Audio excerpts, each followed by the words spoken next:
Okay, so let's jump right in. We all go through times that feel like a really long, dark night, right? Well, for centuries, people and cultures all over the world have passed down wisdom about how to handle those times. It's not just about surviving them, but about finding the promise of a brand new day.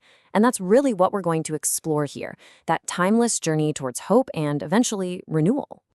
And this powerful African proverb, this is really our starting point. It's such a simple but profound promise, and it totally sets the stage for everything we're about to talk about. It's this core idea that no darkness lasts forever, that change isn't just possible, it's inevitable. Let's just hold on to that thought as we get started. So, first things first, we have to talk about that long night. It's something everybody experiences. You know, a period of struggle or uncertainty or loss. This first part is all about figuring out what it really takes to get through it. So that's the big question, isn't it? What actually gets us through the darkness? When everything feels heavy and difficult, where do we find the strength to just hold on until the dawn finally breaks? The wisdom we're digging into here has a few key ideas on that. And here is the very first piece of that wisdom from the writer Victor Hugo. This is the bedrock, the fundamental belief you almost have to start with. It's this deep down certainty, almost like a law of nature, that every single period of hardship has an endpoint. It's not a question of if the sun will rise, but simply when. Okay, so let's see how this builds. Because just sitting around waiting for the sun to rise, well, that's not really enough, is it? We need something active, a force to help us push through the night. And that force, of course, is hope. But as we're about to see, hope is way more than just, wishful thinking.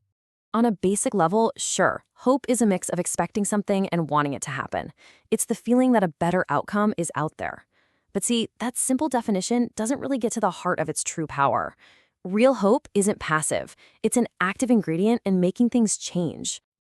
And this is where it gets really interesting. The writer Samuel Smiles totally reframes hope. He calls it the companion of power.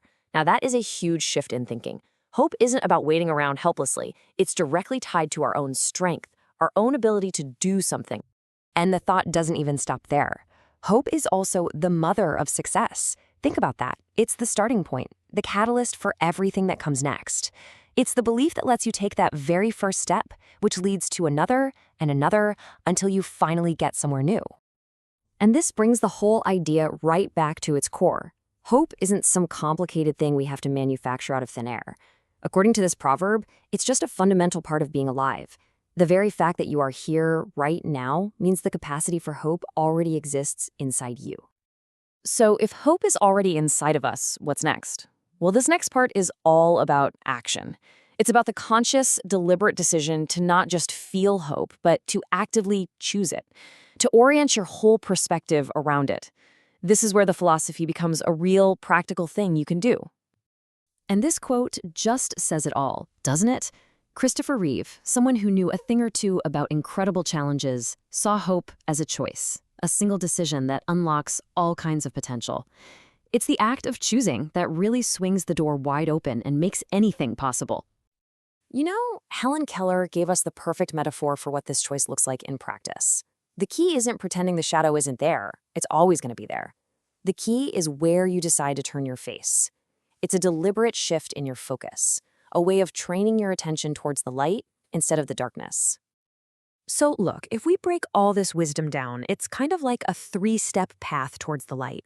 It all starts with one conscious decision. You choose hope. Then that choice gets fueled by faith, a deep-down sense that the dawn is coming. And finally, it becomes a daily practice. You actively, intentionally face the sunshine. And this quote, wow, this beautiful line from Tagore perfectly explains that second step. What is faith, really? It's an intuition. It's that part of you that can somehow sense the light of the coming dawn even when you're completely surrounded by darkness. It's the belief that backs up your choice to hope. Which brings us to our final section, the payoff. We've talked about enduring the night, we've talked about choosing hope, and now we arrive at the certainty of renewal. This isn't about wishing for a new day. It's about recognizing that its arrival is, well, a sure thing. To really get this idea of certainty, all you have to do is look outside. Nature runs on cycles. Night is always followed by day. The tide comes in, the tide goes out. And winter. Winter is always followed by spring. These cycles are reliable, they're predictable, and they're incredibly powerful. This Guinean proverb just takes that idea and applies it right to our lives. That winter you might be in, it could feel absolutely endless. It might be harsh and long, but its end is not up for debate. Spring is sure to follow. That renewal is guaranteed. And so, here we are, full circle, right back to the proverb we started with. But now, it just hits different, doesn't it? It's not just some hopeful phrase anymore. It's an affirmation that's backed up by the power of our choices, by faith, and by the undeniable cycles of the natural world. However long the night, the dawn will break. And that really brings us to the most important takeaway here. The darkness might not be a choice, but where you put your focus, that absolutely is. So I'll just leave you with this one final question to think about. When your night feels long and the dawn still feels dark, where are you going to choose to look?